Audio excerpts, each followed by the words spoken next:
This is recording for section 1.3, problem solving. Some problem solving tips are included on this first slide. Read the problem at least twice and decide what you're trying to find. Draw a picture, make a list or table if possible. Use trial and error, and then when you get done, work the problem forward to see with your answer to see if it checks. Check whether your answer seems reasonable. All right, if you get something like the plane flew 1 mile an hour, you know you've done something wrong and you can go back and check your answer. So just a few examples for this section. By paying $100 cash up front and the balance at $20 a week, how long will it take you to pay for a bicycle costing $680? Can you solve this without trial and error? The first thing that you would probably do is maybe say, okay, you're going to pay $100 cash up front and $20 a week. This looks like a linear model from our last example. You would do plus 20x. But if you were paying $20 a week and it says how long would it take, you would maybe try something. If you want to get to 680, you have 100, so you really want to get to close to 600. You might put a 30 in there, and you would say, okay, this is 100 plus 600, which is 700. So you would actually know that you need to do one less week, because it was $20 a week to get to 680, right? So by trial and error, you could even start with 5 weeks and do 20 times 5, and that'd be 100 plus 100. No, that's too small. Put in 10.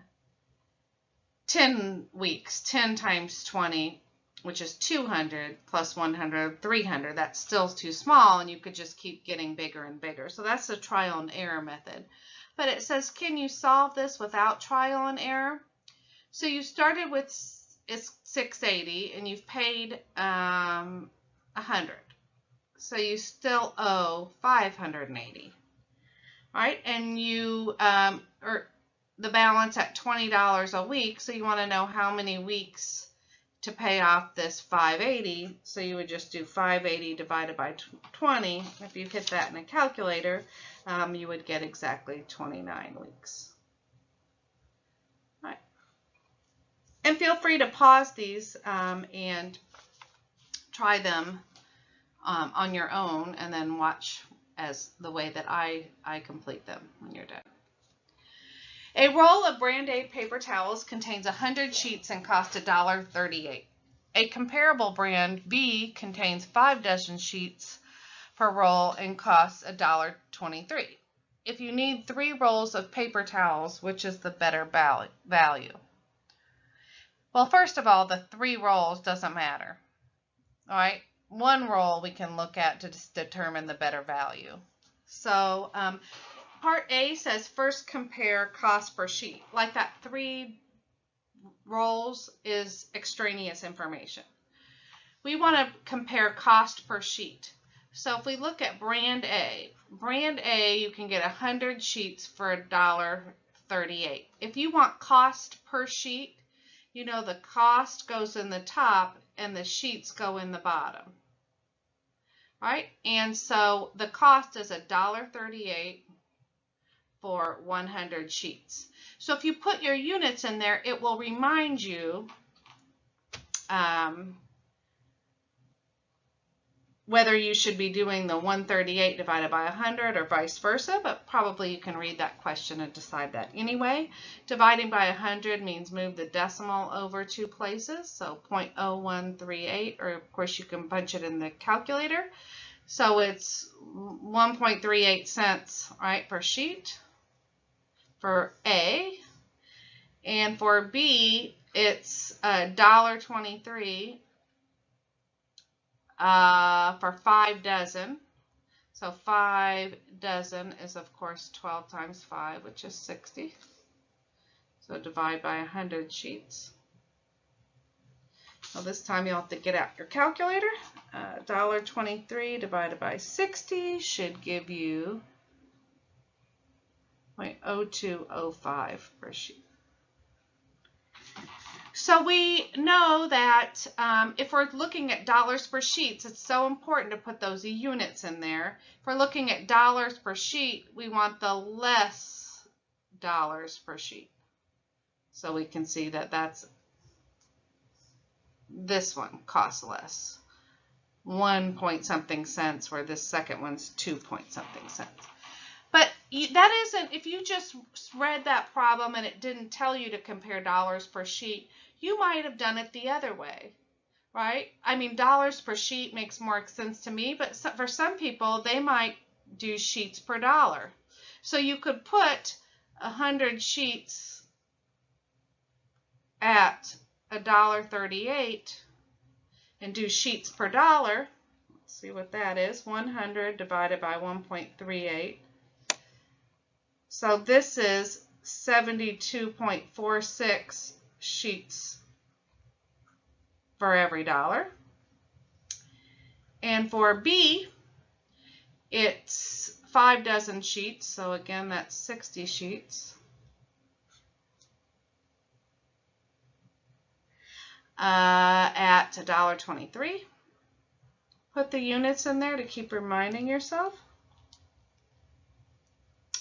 So this is approximately 48.78 sheets per dollar. So when you're looking at, oh, I've got to pick the bigger one, or oh, I've got to pick the smaller one, when you're comparing dollars per sheets, you want the less dollars for every sheet. But when you compare sheets per dollar, you want more sheets for every dollar. All right? So in this case, of course, you would pick A, which it better be the same answer for both of them, but how you would look at the answers are the same, are different. I mean, you want sheets per dollar, you want more. If it's dollars per sheet, you want less. 2C, how much will be saved and by which brand if 1,200 sheets are purchased? So with the first one, we want, so we're looking at 1,200 sheets, and we want to know how many dollars per sheet, right? So we would, this one was part A, it looked like was 0.0138 per sheet. That's what we got. Oh yeah. Dollar per sheet. And again, if you're not sure if, you know, which way to go, you know, you would use this canceling idea. You want sheets in the bottom, so you're going to multiply by dollars per sheet. All right, but if you 1,200 sheets, you want to know how much it costs per sheet, right? So dollars per sheet. If you multiply straight across, 1,200 times 0.0138. So this will cost approximately $16.56. It says how much will be saved, so we need to compute the difference between the two. And the other one, if we, that was brand A. For brand B, if we do 1,200 sheets, and that one costs, what was that, $0.025 per sheet. So we know we're in dollars. 1,200 times 0.020, I think it was 0.0205 is what we had. So that's $24.60. So it says how much will be saved, so we just take the difference between those two.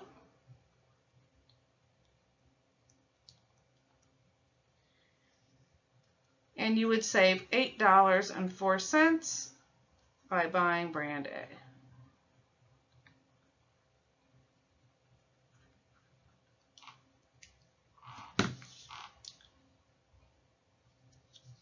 Which is actually 12 rolls, right? Because it's 100 sheets per roll.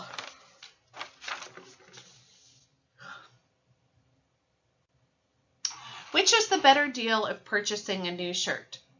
$36 with a 15% coupon, or $38 for the same shirt with a 20% coupon?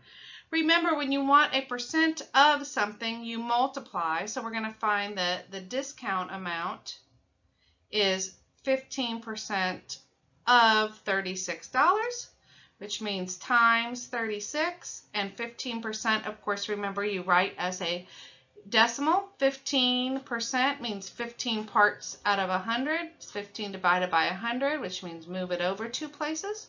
So we're going to do 0.15 times 36. That's the discount amount. And we're not comparing the discount amount. We want to compare the final price. Because if you subtract the discount amount from 36 or 38, you're going to get different amounts. So you want, for this one, to take away the discount from the 36. So for this one, it will cost you $30.60. The second one is a 20% coupon. So we want 20% of 38. Of means multiply. 20%, 20 divided by 100 is 0.20.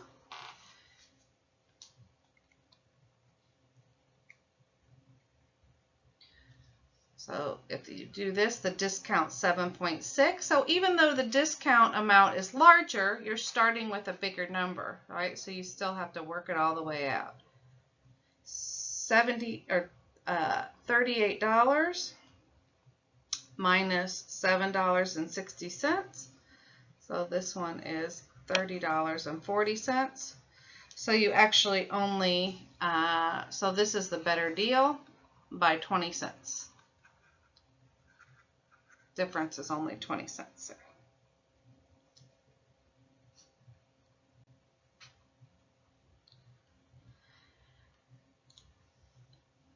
So profit, when we hear the word profit, it's the difference between the amount earned and the amount spent in buying, operating, or producing something, right? We say a business is profit, right? We look at how much money they take in minus how much they've spent, right? It's the profit.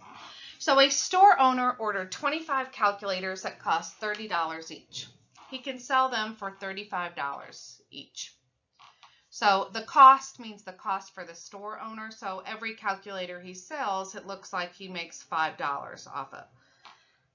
The store owner sold 22 calculators to customers. He had to return 3 and pay a $2 charge for each returned calculator. What is the store owner's profit? So again, the profit is the amount earned minus the amount spent. So he earned, let's see, he sold 22 calculators to customers, and he can sell them for $35 each. So he's 22 times 35, right?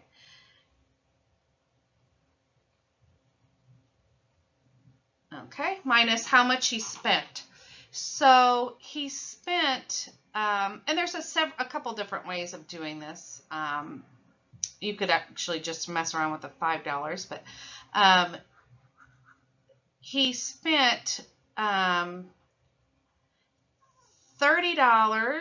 on each of those 25 calculators, or just on 22 calculators, really. 22 calculators, he spent $30, right? But he actually had bought 25, so he had to pay $2 on 3 of them. So we actually would have to subtract another $6, right? You could have actually, there's several different ways of doing it. You could have subtracted the whole 25 times 30 and then added the 5 times 3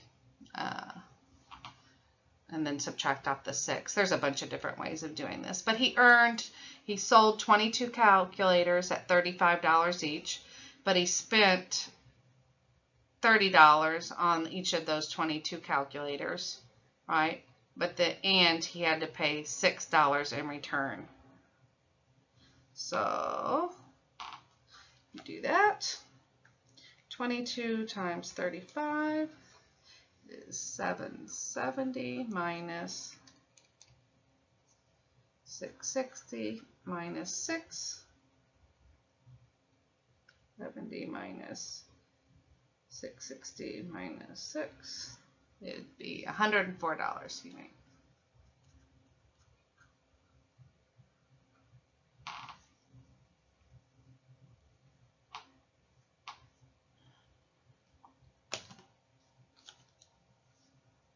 Again, multiple ways of doing that. The last example in this section is a car purchased in 2000 at a price of $24,000. In 2005, the value has dropped to $12,500. Assume the value depreciates in a linear manner. Remember, that's approximately the same amount per year. That's what linear means. What was the car's value in 2002? So we need to figure out, right? We have the 2000 price and the 2005 price. So we actually need to figure out the 2002 price. So we need to figure out how much it went down per year. And this is sort of similar to the problems that we did in the last section. So we know that it went down this amount. Right, that looks like it went down 11,500 total, right? But that in 5 years, from 2000 to 2005, in 5 years. So we know that we would divide 11,500 divided by 5 to get the amount it went down every year. So it went down $2,300 every year. So we want 2 years after the original amount.